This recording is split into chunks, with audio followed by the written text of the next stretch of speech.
So Ben's taking the blame, but Shannon, who do you think deserves the most blame for the Steelers? There's a lot of blame to go around, Skip Bayless. I'm going to give 65% to the defense. 65. Okay. I'm going to give 25 to the coach, Mike Tomlin. All right. And I'm going to give the other 10 to Ben. Skip, this is why I've had no confidence in the Steelers in the last 7-8 years, because their defense is the weak link. This is not the Steelers that you mentioned earlier in the 70s. This is not your moms. This is not your grandfathers and your fathers. This is not their Steelers. They're not the steel curtain. They're built to play offense. All the talent is on that side of the ball. Antonio Brown, the Juju Schuster-Smith, you got Martavis, you got Ben, you got Le'Veon. So they have to score points. Now, Ben Roethlisberger has 7 turnovers in 2 games. 21 points directly from his hand has gone on the board without Blake Bortles being on the field. Another thing, Skip, Blake Bortles' twin was in New England on Saturday night. I don't know if y'all saw him. He goes by the name of Marcus Mariota. Everybody keep talking about Blake Bortles, but that's a problem up there. That's neither here nor there, Skip. The thing is that when you look at the way the Pittsburgh Steelers play, they get down 28 points. They were 28-7, I think, at one point in time. And then you look at Ben, and he's having these. That's because the Jags said, okay, we'll give you these throws. You're going to have a bunch of yards. But they answered every call. They get close. Blake Bortles make that one throw. Boom. Now they get a touchdown. 45 yards to Cole. And that's what you're going to have, Skip. And I said this since about week 8, 9. I said in the AFC, the only team that's constructed to beat the New England Patriots is the Jags because of their defense. The question that I have, the odds makers have that too because they're 9.5-point underdogs in New England. Can he make those 4 or 5 throws that he made yesterday? Can he make those again in New England, knowing that you're 1 game away from the Super Bowl? Skip, he made a couple of throws that got him first downs. He made a big throw that got him a touchdown on the fullback F2 split because they're running the ball so well. These linebackers got to honor. They got to honor Leonard Fournette. So what did the fullback do? He comes up, fake like he's going to block one of them, right down the hole. We call that fullback F2 split. They're going to split the side. He's going to go up the middle, boom, drop the ball. Then, Skip, can you get another 1 or 2 first downs when you're backed up in your own territory? And what we mean by those first downs, Skip, they might not lead to points, but what it allows you to do is flip the field position battle. So instead of punting the ball from your end zone or your back end zone line and Tom Brady getting the ball at the 50, can you get 2 first downs and not punt the ball and make Tom Brady has to go 80 yards in order to get a touchdown? You keep giving him 40 and 50 yards, he's going to break you. There's enough blame to go around. Skip, Mike Tomlin, this is what helped me understand. With 2:18 on the clock, 7-point ball game, you onside kick it? So I just want to make sure I'm hearing you correctly. You don't have enough confidence that if you kick the ball out of the end zone and they're going to go 75 yards, you don't have confidence in them there. But that's what he said. Hold on. But you onside, in the military, they have something called CDA, Collateral Damage Assessment. Skip, if you don't get this ball, what then? Because if you can't stop them from going 75, what makes you think you're going to stop them from going 10? Skip, they got the ball in 36. They went 9 yards, so now they're kicking a 45-yard field goal. Huh? Now, since Mike Tomlin's been there, they've recovered 1 onside kick. That was in 2007. If I'm not mistaken, I think that might be the first year Mike Tomlin took over as head coach. So that's what you're telling me. 1 for 20, including yesterday. That's what their percentages are. In football, coaches say, "Hey, we play percentages." So now So going into that, you're 1 for 19. Your defense hasn't stopped them. But now all of a sudden, you within 7. Your defense is going to hold them. Skip. They went 9 yards within field goal range. Let's say, for the sake of argument, they only go. Let's just say they get 2 first downs. 2 first downs, that's not in field goal range. They're going to need at least 4 first downs to get in field goal range, Skip. That's why I got to put some of this at his feet because, and also, if I'm not mistaken, Mike Tomlin's the defensive coordinator. Now, if that's the way you cut your teeth, why is your defense so porous? Great question. Now, Ben, you have to bear some culpability because, again, you're turning the ball over. You're putting and when your defense is the weak link you can ill afford to put them on the field any more than they need to be there. Remember, we talked about this with your Cowboys, Skip. They're already poor, so you don't want them playing any more than they absolutely have to.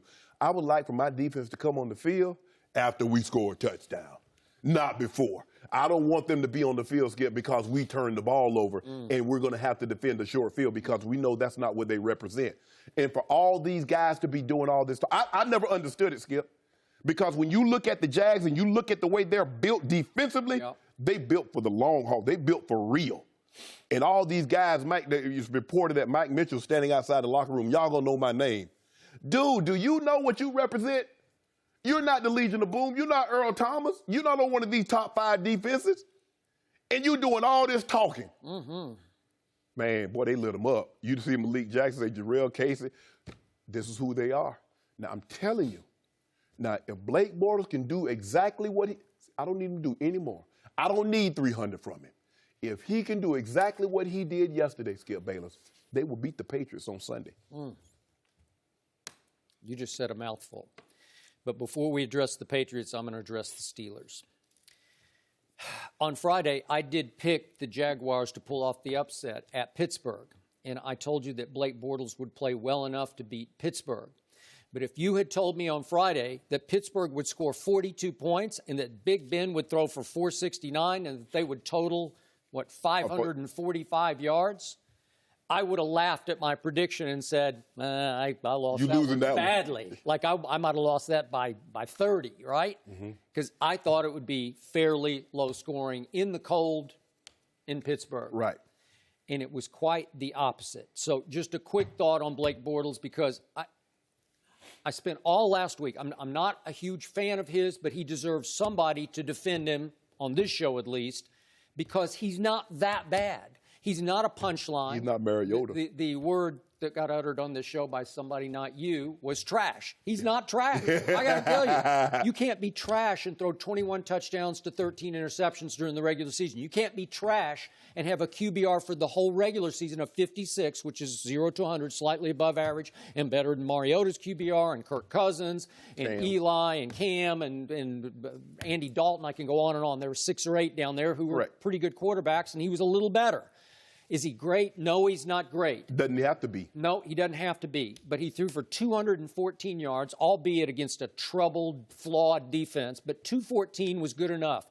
And his QBR of the 8 quarterbacks who played over the weekend was 90 for this game. So he led the whole weekend. Of all the 8 quarterbacks, including Tom Brady, who had an 83 QBR against Tennessee, 90 QBR? Well, that's plenty good enough to win this game. And the throw that you mentioned to Cole for 45 yards, that was a big throw in this game. And then it was an easy throw to Bohannon, but you can't choke, man. No. It's like the Jackie Smith throw from Roger Staubach in the Super Bowl where he's just wide open. You can't short arm it. You got to get it to him, and he's got to catch it. And they pulled it off. On offense, they did plenty enough, with help from Ben, because he gave them 7 straight, just a flat-out 7 on the scoop and score, and then he gave them a short field off the first interception by Miles Jack. So, back to the Steelers. I haven't loved them all year because they just felt troubled to me. Like something was wrong, something was amiss, something was always off from day one of this season. There was too much drama. There was this going on, Antonio versus Ben. Now it's Ben versus Todd Haley, according to the NFL Network. They're do not invite them, so they don't even speak. Now it's Le'Veon. We're going to retire. Le'Veon's going to retire, really? And then Mike Tomlin broke coaching rule number 1.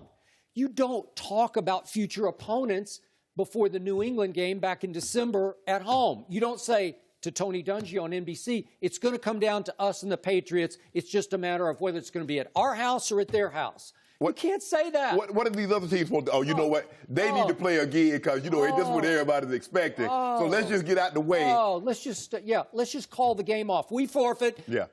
Jacksonville didn't forfeit. No. They showed up, and they had showed up before, and I know it was a little fluky because it was 5 interceptions with 2 pick sixes, but 30-9 is 30-9. Correct. And Jalen Ramsey, who's a bad man. He's for real. You want to talk about a big physical corner? Yeah. He can just explode on people. And he can run. Yep. And he can talk. Yeah. But he can back it up. And he was talking after the game. The Florida boy. Yeah, and by the way, he went home, and in front of the fans that met him at the airport, he predicted, he guaranteed, I believe, that they're going to win the Super Bowl. So we may be talking about that through the rest of the week. That guy up in Foxborough may get wind of that. What's that guy's name? Tom Brady. Yeah, just like he did with Kevin Byard. He didn't need to get wind of that. That was just flat out in your face. We're going to turn Tom Brady into Blake Bortles. Okay. And what did they do? Good luck with that. No. You don't get off the hook. We gonna get a touchdown on you, Gronk. We gonna throw the ball to you until you get the ball into the end zone. That is correct. And he did that and did that and did that again. So back to Mike Tomlin. It feels to me like he's losing the football team. It was never quite right. And to your point, he's accountable. His background is defense. I think he is, in effect, the defensive coordinator. Yeah. And they're awful. Now, again, they suffered the worst injury you could suffer to Ryan Shazier, who's sort of the quarterback of it and the driving force of it, if you will, the Sean Lee of it. But if you lose him, you're going to have trouble. But they had big trouble because Blake Bortles picked them apart, effectively. And yet, Mike Tomlin is the commander-in-chief here. So Mike Tomlin has 2 4th downs, and they made 4 out of 6 4th downs because Ben's just playing backyard football for the most part when they fell behind 21-0. But you didn't make 2 4th downs, and they were crucial in this football game. And both times, it's interesting because they were like 4th and about a foot both times. Yeah. So now you've got Ben Roethlisberger at odds with, or almost at war with the coaching staff, because once again, he throws coaching staff under bus after game, just the way he did after the New England game. Right. Remember the fake spike play where he says, I wanted to spike it, but they said no. They're in my ear saying, no, run the play, and it's like, I'll just throw it to Eli Rogers. Right. And unfortunately, he threw it to Harmon and picked off in the football game.